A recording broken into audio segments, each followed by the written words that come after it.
এই ভিডিওটিতে আমি উচ্চ মাধ্যমিকের সম্পূর্ণ বাংলা বই থেকে লাস্ট মিনিট সাজেশন নিয়ে হাজির হয়েছি। আশা রাখি আজকের এই ভিডিওটিতে বলা প্রত্যেকটি 5 নম্বরের বড় প্রশ্ন তোমার যদি বাংলা বিষয় থেকে ভালোভাবে রেডি থাকে তাহলে আসন্ন উচ্চ মাধ্যমিকের বাংলা পরীক্ষায় প্রায় বেশিরভাগ 5 নম্বরের বড় প্রশ্ন তোমরা আজকের এই ভিডিওটি থেকেই কমন পেয়ে যাবে। কেননা এখানকার প্রত্যেকটা প্রশ্ন উচ্চ মাধ্যমিকের বিভিন্ন নামি দামি টেস্ট পেপার ঘেটে তৈরি করা হয়েছে এবং উচ্চ মাধ্যমিকের বাংলা বিষয়ের বিভিন্ন অভিজ্ঞ টিচারের পরামর্শ নিয়ে কিন্তু আজকের এই সাজেশনমূলক ভিডিওটি বানানো। তাই বন্ধুরা, তোমরা এই সাজেশনটির উপর বিশ্বাস রাখতেই পারো। প্রতি বছর এমন হয় যে উচ্চ মাধ্যমিক পরীক্ষার আগের মুহূর্তে আমাদের চ্যানেল থেকে যে সাজেশন ভিডিওগুলি আসে, যারা প্রত্যেকটি ফলো করে যায়, পরীক্ষায় দেখা গেছে বেশিরভাগ প্রশ্ন আমাদের এই সাজেশনগুলি থেকেই কমন আসে যায়। তাই আমি তোমাদের ক্ষেত্রেও বলছি, এবারেও বাংলা বিষয়ের যে সাজেশন ভিডিওটি তোমাদের সামনে আমি তুলে ধরব, তোমার যদি এখান থেকে প্রত্যেকটা প্রশ্ন ভালোভাবে রেডি থাকে তাহলে তোমরা আসন্ন উচ্চ মাধ্যমিকের বাংলা পরীক্ষায় বেশিরভাগ 5 নম্বরের বড় প্রশ্ন আজকের ভিডিওটি থেকেই কমন পেয়ে যাবে। তাই ভিডিওটি শেষ পর্যন্ত দেখতে থাকো এবং চ্যানেলে নতুন হয়ে থাকলে অবশ্যই এই রিয়াজ টিউটোরিয়াল চ্যানেলটি সাবস্ক্রাইব করে পাশে থাকা বেল আইকনটি প্রেস করে রাখো। কেননা ইতিমধ্যে আমাদের এই চ্যানেল থেকে এডুকেশন, ইতিহাস, দর্শন, রাষ্ট্রবিজ্ঞানের লাস্ট মিনিট সাজেশন আপলোড করে দেওয়া হয়েছে। তোমরা যারা সেই ভিডিওগুলো দেখোনি তারা ডেসক্রিপশন বক্সে একটা প্লেলিস্টের লিঙ্ক পেয়ে যাবে, সেখান থেকে তোমরা অবশ্যই লাস্ট মিনিট সাজেশনগুলি দেখে নিও। আর এই রকম আরো অন্যান্য সাবজেক্টেরও গুরুত্বপূর্ণ ভিডিওগুলি পেতে বারবার বলছি, তোমরা অবশ্যই চ্যানেলটি সাবস্ক্রাইব করে রাখো। তো বন্ধুরা, চলো বেশি কিছু না বলে আজকের বাংলা বিষয়ের এই লাস্ট মিনিট সাজেশনের প্রশ্নগুলি দেখে নেওয়া যাক। তো উচ্চ মাধ্যমিকের সম্পূর্ণ বাংলা বই থেকে শেষ মুহূর্তের জন্য তোমরা যে 5 নম্বরের বড় প্রশ্নগুলি সব থেকে বেশি গুরুত্ব দিয়ে পড়ে যাবে দেখে নাও। প্রথমে দেখে নেব গল্প অংশ থেকে। প্রথমের গল্প ভারতবর্ষ। এবছর ভারতবর্ষ গল্প থেকে একটা 5 নম্বরের বড় প্রশ্ন তোমরা 100% কমন পাবে।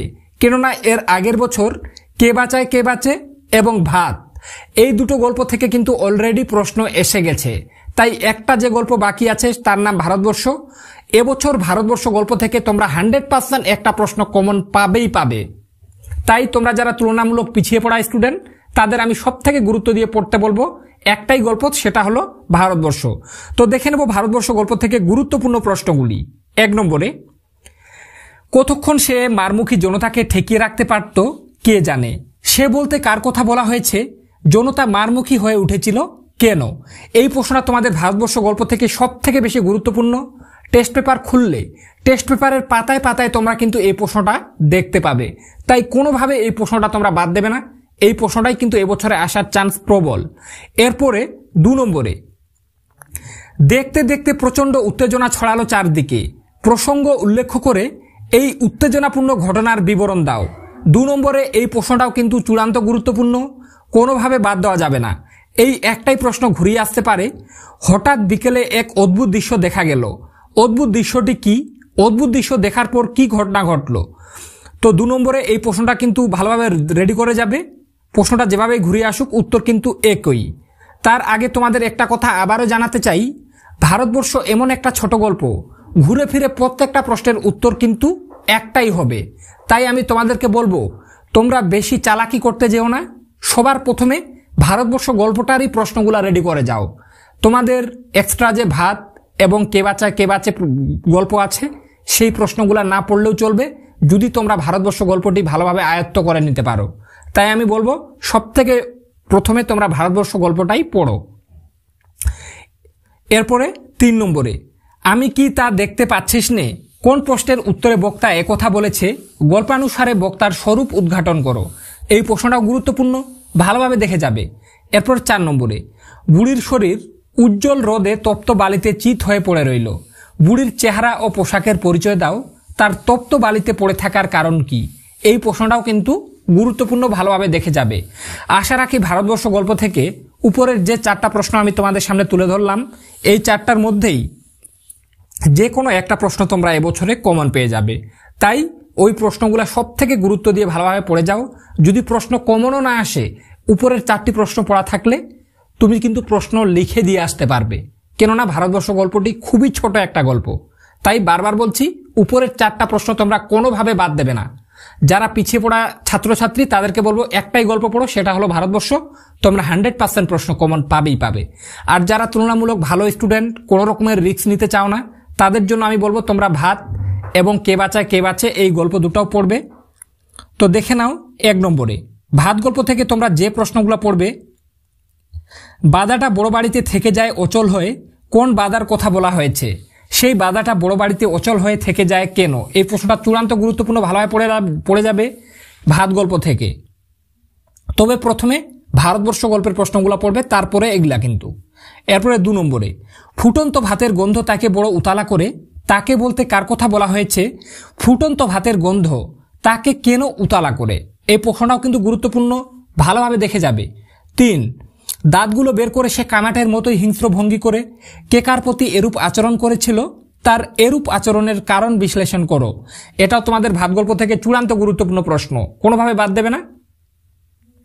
এরপরে 4, বাদার ভাত খেলে তবে তো সে আসল বাদাটার খোঁজ পেয়ে যাবে একদিন। বাদা কাকে বলে? উদ্দিষ্ট ব্যক্তির এরকম মনে হওয়ার কারণ কি? তো ভাত গল্প থেকে এই 4টা প্রশ্ন তোমরা দেখে রাখবে। এরপরে কে বাঁচে গল্প, এই গল্প থেকে তোমরা যে প্রশ্নগুলো পড়বে, 1 নম্বরে এ অপরাধের প্রায়শ্চিত্ত কি? কে কোন অপরাধের প্রায়শ্চিত্তের কথা বলেছেন? বক্তা নিজেকে অপরাধী মনে করেছেন কেন? এরপরে 2, মৃত্যুঞ্জয়ের বাড়ির অবস্থা শোচনীয়, মৃত্যুঞ্জয় কে? তার বাড়ির অবস্থা শোচনীয় কেন? 3, সেদিন আপিস যাওয়ার পথে মৃত্যুঞ্জয় প্রথম মৃত্যু দেখল, অনাহারে মৃত্যু। এই দেখার পর ফলে মৃত্যুঞ্জয়ের প্রাথমিক প্রতিক্রিয়া কি হয়েছিল? এরপরে 4, ভুরিভোজটা অন্যায় কিন্তু না খেয়ে মরাটা উচিত নয় ভাই। বক্তা কে? এই বক্তব্যের মধ্যে বক্তার চরিত্রের কোন দিক আভাসিত হয়েছে? তো কে বাঁচে থেকে এখানে যে 4টা প্রশ্ন বলা হলো, এগুলাও কিন্তু গুরুত্বপূর্ণ, তাই তোমরা যারা তুলনামূলক ভালো স্টুডেন্ট তারা এই প্রশ্নগুলোও দেখে যাবে। আর বারবার বলছি, যারা শেষ মুহূর্তে প্রস্তুতি নিচ্ছ তাদেরকে আমি বলবো 3টি গল্পের মধ্যে একটাই গল্প ভালোভাবে পড়বো, সেটা হলো ভারতবর্ষ। 3বার বললাম কথাটা, ভারতবর্ষ গল্পটা কোনোভাবে বাদ দেবে না। এবছর ভারতবর্ষ গল্প থেকে একটা প্রশ্ন হবেই। আর ভালোভাবে যদি তোমরা পড়ে রাখতে পারো লাইন টু লাইন, তাহলে প্রশ্ন কিন্তু বাদ যাবে না। এরপরে দেখে নেব কবিতা অংশ থেকে গুরুত্বপূর্ণ প্রশ্নগুলি। তার আগে তোমরা চ্যানেলে নতুন হয়ে থাকলে অবশ্যই চ্যানেলটি সাবস্ক্রাইব করে পাশে থাকা বেল আইকনটি প্রেস করে রাখো। কেননা এখন এই চ্যানেল থেকে যে ভিডিওগুলো আসবে, তুমি যদি প্রত্যেকটি ভালোভাবে ফলো করে উচ্চ মাধ্যমিক পরীক্ষা দিতে যাও, তোমাদের রেজাল্ট ভালো হবে, এটা আমার গ্যারেন্টি। তাই তোমরা যদি চ্যানেলে এখনো নতুন হয়ে থাকো তাহলে অবশ্যই চ্যানেলটি সাবস্ক্রাইব করে রাখো বন্ধুরা, কেননা অনেক পরিশ্রম করে ভিডিওগুলি বানানো। তাই চ্যানেলটি সাবস্ক্রাইব করে রাখলে আমি তোমাদের জন্য নেক্সট ভিডিও বানাতেও কিছুটা মোটিভেট ফিল করব। এরপরে দেখে নেব কবিতা অংশ থেকে। তো কবিতা অংশ থেকে তোমরা দেখে নাও, এবছরে যে কবিতাটা সবথেকে গুরুত্ব দিয়ে দেখে যাবে সেটা হলো ক্রন্দনরতা জননীর পাশে। তো ক্রন্দনরতা জননীর পাশে কবিতা থেকে যে প্রশ্নগুলি সবথেকে গুরুত্ব দিয়ে পড়বে, 1 নম্বরে ক্রন্দনরতা জননীর পাশে কবিতায় কবি জননীকে ক্রন্দনরতা বলেছেন কেন? এই পরিস্থিতিতে কবি কি করা উচিত বলে মনে করেছেন? এই প্রশ্নটা সবথেকে বেশি গুরুত্বপূর্ণ ক্রন্দনরতা জননীর পাশে থেকে। যদি প্রশ্ন হয় তাহলে এই প্রশ্নটাই আসবে বলে আমার মনে হয়, তাই কোনোভাবে প্রশ্ন এটা বাদ দেবে না। এই প্রশ্নটা রেডি হয়ে যাওয়ার পরে তারপরে দেখে নাও 2 নম্বরে কেন ভালোবাসা, কেন বা সমাজ, কিসের মূল্যবোধ? উদ্ধৃতিটি কার লেখা, কোন কবিতার অংশ? ভালোবাসা, সমাজ ও মূল্যবোধের কথা কবি কেন বলেছেন আলোচনা করো। এই প্রশ্নটাও কিন্তু চূড়ান্ত গুরুত্বপূর্ণ, কোনোভাবে বাদ দেওয়া যাবে না। এই প্রশ্নটাই কিছুটা ঘুরিয়ে দিয়ে দেওয়া থাকতে পারে। কেন তবে লেখা, কেন গান গাওয়া, কেন তবে আঁকা আঁকি? এই মন্তব্যটির মধ্য দিয়ে কবির কোন বিশেষ মনোভাবের প্রকাশ ঘটেছে আলোচনা করো। চূড়ান্ত গুরুত্বপূর্ণ প্রশ্ন বন্ধুরা, কোনোভাবে বাদ দেবে না। আশা রাখি প্রথমে 2টো প্রশ্ন থেকে একটা প্রশ্ন তোমরা এবছরে কমন পেয়ে যাবে। এরপরে 3 নম্বরে একটা আরো দেওয়া আছে, আমি তা পারি না, কবি কি পারেন না, যা পারি কেবল, কবি কি পারেন? এটাও কিন্তু গুরুত্বপূর্ণ প্রশ্ন, বাদ দেওয়া যাবে না। তো বন্ধুরা ক্রন্দনরতা জননীর পাশে থেকে এখানে যে 3টা প্রশ্ন বলা হলো, এই 3টা প্রশ্ন রেডি থাকলে যদি ক্রন্দনরতা জননীর পাশে থেকে প্রশ্ন আসে তাহলে এই 3টার মধ্যেই একটা কমন পাবে। সারা ইউটিউবে এমনভাবে তোমাদের কেউ বলবে না। তাই অবশ্যই চ্যানেলে নতুন হয়ে থাকলে চ্যানেলটি তোমরা সাবস্ক্রাইব করে রাখো, যাতে গুরুত্বপূর্ণ ভিডিওগুলি সবার আগে তোমার কাছে পৌঁছে যায়। এরপরে তোমাদের দ্বিতীয় যে গুরুত্বপূর্ণ কবিতা তার নাম শিকার। শিকার থেকে এবছর প্রশ্ন আসার চান্স প্রবল, তাই যে প্রশ্নগুলো সবথেকে গুরুত্ব দিয়ে পড়বে দেখে নাও। 1 নম্বরে শিকার কবিতায় ভোরের পরিবেশ যেভাবে চিত্রিত হয়েছে তার নিজের ভাষায় লেখো। সেই পরিবেশ কোন ঘটনার করুণ হয়ে উঠল? সেই পরিবেশ কোন ঘটনায় করুণ হয়ে উঠল? এটা শিকার কবিতা থেকে সবথেকে গুরুত্বপূর্ণ প্রশ্ন। এই প্রশ্নটাই কিছুটা ঘুরিয়ে দিয়ে দেওয়া থাকতে পারে। এই ভোরের জন্য অপেক্ষা করছিল, কে অপেক্ষা করছিল, তার পরিণতি কি হয়েছিল? বা এভাবেও দেওয়া থাকতে পারে ঘুরিয়ে, এসেছে সে ভোরের আলোয় নেমে, সেই ভোরের বর্ণনা দাও। সেই ভোরের আলোয় নেমে আসার পর কি ঘটলো লেখো। প্রশ্নটা যেভাবেই ঘুরিয়ে দেওয়া থাক উত্তর কিন্তু একই হবে। বারবার বলছি, এই প্রশ্নটা যেভাবে ঘুরিয়ে দেওয়া থাক উত্তর কিন্তু একই হবে, তাই কোনোভাবে তোমরা প্রশ্নগুলি বাদ দেবে না। এই একটাই প্রশ্ন বিভিন্নভাবে ঘুরিয়ে দেওয়া থাকতে পারে বন্ধুরা। সবথেকে গুরুত্ব দিয়ে এই প্রশ্নটাই পড়ো, প্রশ্নটা আসার চান্স এবছরে প্রবল। শিকার কবিতা থেকে এবছর প্রশ্ন আসবেই, তাই এই প্রশ্নটা তোমরা কোনোভাবে বাদ দেবে না। এরপরে 2 নম্বরে নাগরিক লালসায় নীল অমলিন প্রকৃতির মাঝে পবিত্র জীবন হারিয়ে যায় হিমশীতল মৃত্যুর আধারে। শিকার কবিতা সূত্রে উদ্ধৃত অংশটির নিহিতার্থ লেখো। এটাও চূড়ান্ত গুরুত্বপূর্ণ প্রশ্ন, কোনোভাবে বাদ দেবে না। এরপরে 3 নম্বরে আগুন জ্বলল আবার, এই আগুন জ্বালার কারণ কি? কবিতার প্রথমাংশে জ্বালা আগুনের সঙ্গে এই আগুন জ্বালার পার্থক্য কি? এই প্রশ্নটাও কিন্তু গুরুত্বপূর্ণ।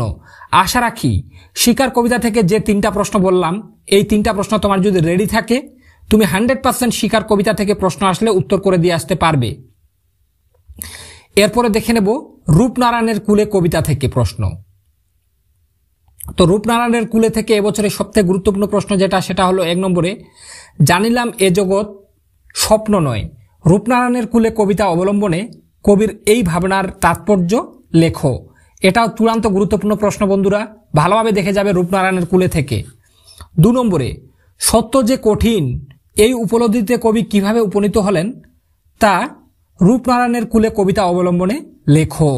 রূপনারায়ণের কুলে থেকে এই দুটো প্রশ্ন পড়া থাকলে একটা প্রশ্ন কিন্তু কমন পাওয়ার চান্স প্রবল। এর আগের বছর আমি দেখি এবং মহুয়ার দেশ, এই দুটো কবিতা থেকে অলরেডি প্রশ্ন এসে গেছে। তাই আমি এখানে তোমাদের যে 3টা কবিতা বললাম, প্রথমত গুরুত্বপূর্ণ ক্রন্দনতা জননীর পাশে, দ্বিতীয়ত শিকার, 3 নম্বরে রূপনারায়ণের কুলে, এই 3টা কবিতার যে প্রশ্নগুলো বলা হলো তোমার যদি রেডি থাকে তুমি 100% প্রশ্ন কমন পাবেই পাবে। তাই বন্ধুরা বারবার বলছি, চ্যানেলে নতুন হয়ে থাকলে অবশ্যই তোমরা চ্যানেলটি সাবস্ক্রাইব করে রাখো, কেননা শেষ মুহূর্তে আমাদের চ্যানেল থেকে যে যে ভিডিওগুলো আপলোড হবে প্রত্যেকটা ফলো করে গেলে তোমাদের রেজাল্ট ভালো হতে বাধ্য। এরপরে উচ্চ মাধ্যমিকের বাংলা বিষয়ের নাটক অংশ থেকে যে যে গুরুত্বপূর্ণ প্রশ্নগুলি পড়বে দেখে নাও। তো প্রথমের গুরুত্বপূর্ণ নাটক বিভাব, 1 দাগের প্রশ্ন। এই ঘরের মধ্যে জীবনকে উপলব্ধি করা যাবে না। জীবনকে উপলব্ধি করার জন্য বক্তা কি করেছিলেন, শেষে তার কিরূপ অভিজ্ঞতা হয়েছিল? চূড়ান্ত গুরুত্বপূর্ণ প্রশ্ন বন্ধুরা, ভালোভাবে দেখে যাবে। 2 নম্বরে আমাদের মনে হয় এর নাম হওয়া উচিত অভাব নাটক। অভাবের চিত্র বিভাব নাটকে কিভাবে প্রকাশ পেয়েছে তা লেখো। এটাও গুরুত্বপূর্ণ, কোনোভাবে বাদ দেওয়া যাবে না। 3 বুদ্ধিটা কি করে এলো তা বলি। বুদ্ধি বলতে কি বোঝানো হয়েছে, বুদ্ধিটা কেমন করে এসেছিল তা লেখো। এই প্রশ্নটাই ঘুরিয়ে দেওয়া থাকতে পারে। অনেক ভেবেচিন্তে আমরা একটা পেজ বের করেছি। পেজটি কি, নাট্যকার কিভাবে পেজটি ব্যবহার করার সিদ্ধান্তে উপনীত হয়েছেন তা নিজের ভাষায় লেখো। প্রশ্নটা দুভাবেই ঘুরিয়ে দেওয়া থাকতে পারে, উত্তর কিন্তু একই হবে, ভালোভাবে রেডি করে নিও।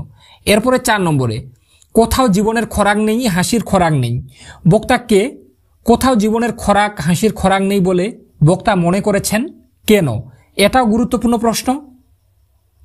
এরপরে 5 নম্বরে বিভাব নাটকে নাট্যরীতির যে নতুনত্ব প্রকাশ পেয়েছে তা নিজের ভাষায় আলোচনা করো বা নিজের ভাষায় লেখো। এরপরে 6 দাগে এমনই সময় হঠাৎ এক সাহেবের লেখা পড়লাম। এমনই সময় বলতে কোন পরিস্থিতির কথা বলা হয়েছে, সাহেবের নাম কি, তিনি কি লিখেছিলেন? এরপরে 7 দাগে আর একবার এক মারাঠা তামাশায় দেখেছিলাম। বক্তা মারাঠি তামাশায় কি দেখেছিলেন, বক্তা কোন প্রসঙ্গে মারাঠি তামাশার কথা বলেছিলেন? তো বন্ধুরা তোমরা একটু দেখতে পাচ্ছ 7টা প্রশ্ন বিভাব নাটক থেকে দেওয়া হয়েছে। আমি তোমাদের বলবো তোমরা একটাই নাটক পড়ো, সেটা হলো বিভাব নাটক। বিভাব নাটকটি তুলনামূলক ছোট নানা রঙের দিনের নাটকটি থেকে। তাই বন্ধুরা তোমাদেরকে বারবার বলবো, বিভাব নাটক থেকে তোমরা একটাই নাটক পড়ো, বিভাব। এই নাটক থেকে যে 7টা প্রশ্ন তোমাদের সামনে বললাম, এই 7টা প্রশ্ন পড়া থাকলে একটা প্রশ্ন তুমি 100% কমন পাবেই পাবে। তোমার নানা রঙের দিন নাটক থেকে কোনো বড় প্রশ্ন পড়ার প্রয়োজন নেই, যদি আমার কথা মতো ভালোভাবে এই 7টা প্রশ্ন রেডি করে যেতে পারো। শেষ মুহূর্তে তোমাদের এখন স্মার্ট স্টাডি করতে হবে, প্রত্যেকটা প্রশ্ন দেখলে চলবে না। তাই তোমরা যারা শেষ মুহূর্তে প্রস্তুতি নিচ্ছ তাদের বলবো তোমরা বিভাব নাটকটাই পড়ো, কেননা দুটো নাটক থেকে দুটো প্রশ্ন দেওয়া থাকবে, একটার উত্তর করতে হবে। তাহলে তুমি যদি একটা নাটক ভালোভাবে রেডি করতে পারো তাহলে তোমাদের দ্বিতীয় নাটকটি পড়ার প্রয়োজন নেই। তারপরেও যারা তুলনামূলক ভালো স্টুডেন্ট তাদের জন্য নানা রঙের দিন নাটক থেকে যে যে প্রশ্নগুলো তোমরা পড়ে যাবে দেখে নাও। 1 নম্বরে, শিল্পকে যে মানুষ ভালোবেসেছে তার বার্ধক্য নেই কালীনাথ। নানা রঙের দিন নাটক অবলম্বনে মন্তব্যটির তাৎপর্য লেখো। যারা নানা রঙের দিন নাটকটি পড়তে চাও তারা এই প্রশ্নটা সবথেকে গুরুত্ব দিয়ে পড়বে। 2 নম্বরে, আমাদের দিন ফুরিয়েছে, কে কোন প্রসঙ্গে এই উক্তি করেছেন, বক্তার এই উপলব্ধির কারণ ব্যাখ্যা করো। 3 নম্বরে, নানা রঙের দিন নাটক অবলম্বনে রজনীকান্ত চট্টোপাধ্যায়ের চরিত্র বিশ্লেষণ করো। এটাও চূড়ান্ত গুরুত্বপূর্ণ প্রশ্ন। 4, এই তো জীবনের সত্য কালীনাথ, জীবনের সত্য বলতে বক্তা কি বুঝিয়েছেন, বক্তার জীবনের এই সত্যে কিভাবে উপনীত হয়েছিলেন, এটা গুরুত্বপূর্ণ। 5, নানা রঙের দিন একাঙ্গ নাটক হিসেবে কতখানি সার্থক আলোচনা করো। খুবই গুরুত্বপূর্ণ প্রশ্ন এটাও। 6, অভিনেতা মানে এক চাকর, একটা জোকার, একটা ক্লাউন। লোকেরা সারাদিন খেটে খুঁটে এলে তাদের আনন্দ দেওয়াই হলো নাটক ওয়ালাদের একমাত্র কর্তব্য। বক্তার কথার তাৎপর্য আলোচনা করো, এটাও গুরুত্বপূর্ণ। 7, নানা রঙের দিন নাটকের সূচনায় মঞ্চসজ্জার যে বর্ণনা আছে তা নিজের ভাষায় লেখো। নাটকটির নামকরণ কতখানি সার্থক তা আলোচনা করো। তো বন্ধুরা, নানা রঙের দিন অথবা বিভাব এই দুটো নাটক থেকে তোমরা যে কোনো একটা নাটক পড়ো শেষ মুহূর্তে ভালোভাবে, তাহলে তুমি কিন্তু উত্তর করে দিয়ে আসতে পাবে। আর যে প্রশ্নগুলো বলা হলো রেডি থাকলে তুমি প্রশ্ন কিন্তু কমন পাবে, এটা একদম আমি 100% গ্যারান্টি দিয়ে বলছি। এরপরে দেখে নেব তোমাদের আন্তর্জাতিক কবিতা বা ভারতীয় গল্প থেকে যে যে প্রশ্নগুলো পড়বে। তো প্রথমে দেখে নেব ভারতীয় গল্প অলৌকিক থেকে তোমরা যে যে প্রশ্নগুলো পড়বে। তো দেখে নাও 1 নম্বরে, ঠিক হলো ট্রেনটা থামানো হবে, কোন ট্রেনের কথা বলা হয়েছে, সেটি কিভাবে থামানো হয়েছিল। এই প্রশ্নটাই কিছুটা ঘুরিয়ে দেওয়া থাকতে পারে। ঝড়ের বেগে ছুটে আসা ট্রেন থামানো গেলে পাথরের চাই থামানো যাবে না কেন, ট্রেন থামানোর দরকার হয়েছিল কেন। এই প্রশ্নটাই ঘুরিয়ে দেওয়া থাকতে পারে আরও একভাবে। চোখের জলটা তাদের জন্য, বক্তা কাদের জন্য চোখের জল উৎসর্গ করেছেন, যে ঘটনায় বক্তার চোখে জল এসেছিল সেই ঘটনাটি সংক্ষেপে লেখো। তো অলৌকিক নাটক থেকে প্রথমের প্রশ্নটা সব থেকে বেশি গুরুত্বপূর্ণ, ভালোভাবে রেডি করা যাবে। 2 নম্বরে, গুরু নানকের হাতের ছাপ আজও লেগে রয়েছে, এই প্রসঙ্গে বর্ণিত ঘটনাটি উল্লেখ করো। আর 3 নম্বরে একটা আর আছে, অলৌকিক গল্পে হাত দিয়ে পাথরের চাই থামানোর ঘটনাটি লেখক প্রথমে বিশ্বাস করেননি কেন, পরে কিভাবে সেই ঘটনা তার কাছে বিশ্বাসযোগ্য হয়ে উঠল। এটাও কিন্তু চূড়ান্ত গুরুত্বপূর্ণ প্রশ্ন, কোনোভাবে বাদ দেওয়া যাবে না। যারা শেষ মুহূর্তে প্রস্তুতি নিচ্ছ তাদের বলবো তোমরা শুধুমাত্র অলৌকিক গল্পটি ভালোভাবে পড়ো, কেননা সব থেকে ছোট গল্প তোমরা যদি ভালোভাবে রেডি করতে পারো এগুলো এই 3টা প্রশ্নের মধ্যেই একটা প্রশ্ন তুমি কিন্তু কমন পেয়ে যাবে। হ্যাঁ বন্ধুরা, কেননা প্রত্যেকটা প্রশ্ন টেস্ট পেপার ঘেটে ভালোভাবে বাংলা বিষয় শিক্ষকেরা তোমাদের জন্য এই প্রশ্নগুলো উপস্থাপন করেছেন, তাই এই প্রশ্নগুলো তোমরা কোনোভাবে বাদ দেবে না। আর অলৌকিক গল্প থেকে প্রশ্ন এই 3টার মধ্যেই তুমি কমন পেয়ে যাবে। তোমার পড়তে জানে মজুরের প্রশ্ন থেকে প্রশ্ন না পড়লেও চলবে, কিন্তু যারা তুলনামূলক ভালো স্টুডেন্ট তারা পড়তে জানে মজুরের প্রশ্ন থেকে পড়বে। 1 নম্বরে, বইয়ে লেখে রাজার নাম, রাজারা কি পাথর ঘাড়ে করে আনতো, কারা কেন পাথর ঘাড়ে করে এনেছিল, প্রশ্নটা খুবই গুরুত্বপূর্ণ, ভালোভাবে পড়বে। 2 নম্বরে, পাতায় পাতায় জয়োৎসবের ভোজ বানাতো কারা, পাতায় পাতায় কাদের জয়ে লেখা, জয়োৎসবের ভোজ যারা বানাতো তাদের প্রতি কবির কি মনোভাব প্রকাশ পেয়েছে, এটাও গুরুত্বপূর্ণ প্রশ্ন, ভালোভাবে রেডি করে যাবে। 3 নম্বরে, সেই সন্ধ্যায় কোথায় গেল রাজমিস্ত্রিরা কি নির্মাণ করেছিলেন, এই প্রশ্নের মাধ্যমে বক্তা কি বলতে চেয়েছেন। পড়তে জানা মজুরের প্রশ্ন থেকে এই 3টা প্রশ্ন ভালোভাবে রেডি করে যাবে। আর যারা মনে করছো যে পড়তে জানা মজুরের প্রশ্ন বা অলৌকিক থেকে যে কোনো একটা পড়বে তাদেরকে আমি বলবো তোমরা অলৌকিক নামক ভারতীয় গল্পটি ভালোভাবে রেডি করে যাও। যে 3টা প্রশ্ন বলা হয়েছে ওই 3টার মধ্যেই একটা কমন পেয়ে যাবে। আর যদি কমনও না পাও উত্তর লিখে দিয়ে আসতে পারবে ওই 3টা প্রশ্ন ভালোভাবে রেডি করে রাখলে। এরপরে দেখে নেব তোমাদের পূর্ণাঙ্গ গ্রন্থ আমার বাংলা প্রবন্ধ যেটা আছে আমার বাংলা থেকে যে প্রশ্নগুলো পড়বে দেখে নাও। প্রথমে দেখে নেব ছাতির বদলে হাতি থেকে। 1 নম্বরের প্রশ্ন, চেংমানের মাথায় আকাশ ভেঙে পড়ে চেংমানকে কেন তার মাথায় আকাশ ভেঙে পড়েছিল? এই প্রশ্নটা সবথেকে গুরুত্বপূর্ণ। এই প্রশ্নটাই কিছুটা ঘুরিয়ে দিয়ে দেওয়া থাকতে পারে। তাতে চেংমানের চোখ কপালে উঠল। চেংমানকে কেন তার মাথায় আকাশ ভেঙে পড়েছিল? যেভাবেই থাক উত্তর কিন্তু একই। এরপরে 2, আর এক রকমের প্রথা আছে, নানকার প্রথা। নানকার প্রজাদের অবস্থা কেমন ছিল? পরে তাদের অবস্থার কি পরিবর্তন হয়েছিল? এটা তোমাদের ছাতির বদলে হাতি থেকে দ্বিতীয় গুরুত্বপূর্ণ প্রশ্ন। 3 নম্বরে একটা আর আছে, ছিল জোতদার আর তালুকদারদের নিরঙ্কুশ শাসন। শাসন সম্পর্কে লেখক কি জানিয়েছেন? তার নিজের ভাষায় লেখো। এই প্রশ্নটাই ঘুরিয়ে দিয়ে দেওয়া থাকতে পারে। ছাতির বদলে হাতি গল্পানুসারে জমিদার ও মহাজনদের অত্যাচারের কাহিনী সংক্ষেপে নিজের ভাষায় লেখো। এরপরে 4 নম্বরে একটা আর, নতুন ছাতি মাথায় দিয়ে মহাফুর্তিতে বাড়ির দিকে সে চলল। কার কথা? সে নতুন ছাতি কিভাবে পেল? এটাও কিন্তু চূড়ান্ত গুরুত্বপূর্ণ। তো ছাতির বদলে হাতি থেকে এই 4টা প্রশ্ন যদি পড়া থাকে, আমি আশা রাখছি এই 4টার মধ্যে একটা প্রশ্ন তুমি 100% কমন পাবে যদি ছাতির বদলে হাতি থেকে প্রশ্ন আসে। তাই ভালোভাবে পড়ে রাখবে। আর বন্ধুরা, বারবার বলছি, প্রশ্নগুলি তোমাদের জন্য অনেক পরিশ্রম করে তৈরি করা হয়েছে। তাই চ্যানেলে নতুন হয়ে থাকলে অবশ্যই তোমরা চ্যানেলটি সাবস্ক্রাইব করে রাখো, যাতে এইরকম গুরুত্বপূর্ণ ভিডিওগুলি সবার আগে তোমার কাছে পৌঁছে যায়। এরপরে দেখে নেব মেঘের গায়ে জেলখানা। তো মেঘের গায়ে জেলখানা থেকে যে প্রশ্নগুলো পড়বে একের দাগে, গায়ের লোকে ঠাট্টা করে বলে চোরটা সাধুর ছেলে হবে নির্ঘাত, বিষে ডাকাত। সাধুকে মেঘের গায়ে জেলখানা রচনাংশে সাধুর যে পরিচয় পাওয়া যায় তা নিজের ভাষায় লেখো। খুবই গুরুত্বপূর্ণ প্রশ্ন। এরপরে 2 নম্বরে, মেঘের গায়ে জেলখানা রচনা অবলম্বনে সাধুচরণ মুস্তাফার জীবন কাহিনী বর্ণনা করো। এই প্রশ্নটাই ঘুরিয়ে দেওয়া থাকতে পারে। এরা সব সাধুচরণের অতীত, সাধুচরণ এদের ভবিষ্যৎ। সাধুচরণের পরিচয় দাও।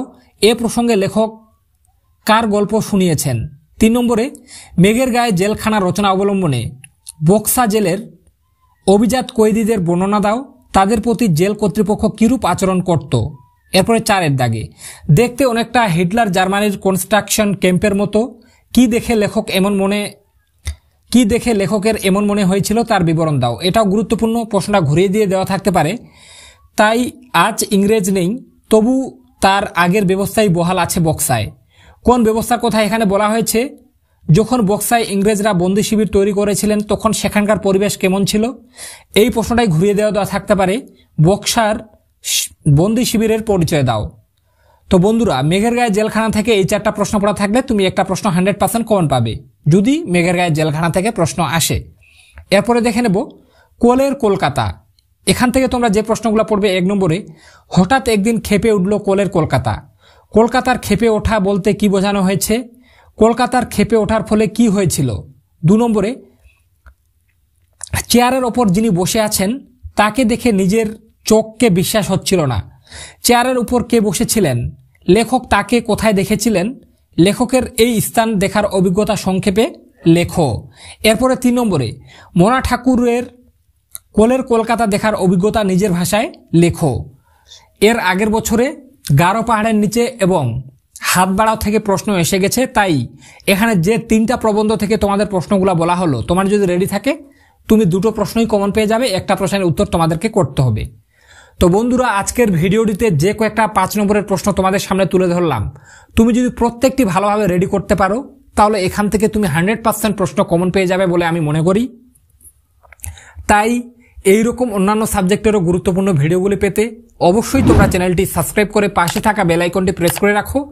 এবং এর পরের ভিডিওতে আমি তোমাদের শিল্প সাহিত্য সংস্কৃতির ইতিহাস এবং ব্যাকরণ পাঠ বা ভাষা থেকে গুরুত্বপূর্ণ প্রশ্নগুলি তুলে ধরব। তাই তোমরা যারা সেই ভিডিওটিও চাও সবার আগে তোমার কাছে পৌঁছে যাক, তারা অবশ্যই চ্যানেলটি সাবস্ক্রাইব করে পাশে থাকা বেল আইকনটি প্রেস করে রাখো। আর আমি তোমাদেরকে বলে রাখছি, ইতিমধ্যে আমাদের চ্যানেল থেকে কিন্তু রাষ্ট্রবিজ্ঞান, ইতিহাস, দর্শন, এডুকেশন প্রভৃতি সাবজেক্টের লাস্ট মিনিট সাজেশন আপলোড করা হয়ে গেছে। তোমরা যারা সেই ভিডিওগুলি দেখোনি তারা ডেসক্রিপশন বক্সে একটা প্লে লিস্টের লিঙ্ক পেয়ে যাবে। ডেসক্রিপশন বক্সের প্লে লিস্টের লিঙ্কে ক্লিক করে তোমরা প্রত্যেকটি সাজেশনের ভিডিওগুলি ভালোভাবে দেখে নিতে পারবে। তো বন্ধুরা, আজকের ভিডিওটি এ পর্যন্তই। ভিডিওটির মাধ্যমে উপকৃত হয়ে থাকলে বারবার বলছি অবশ্যই চ্যানেলটি সাবস্ক্রাইব করে রাখো। তো আজকে এ পর্যন্তই, দেখা হবে নেক্সট কোনো ভিডিও।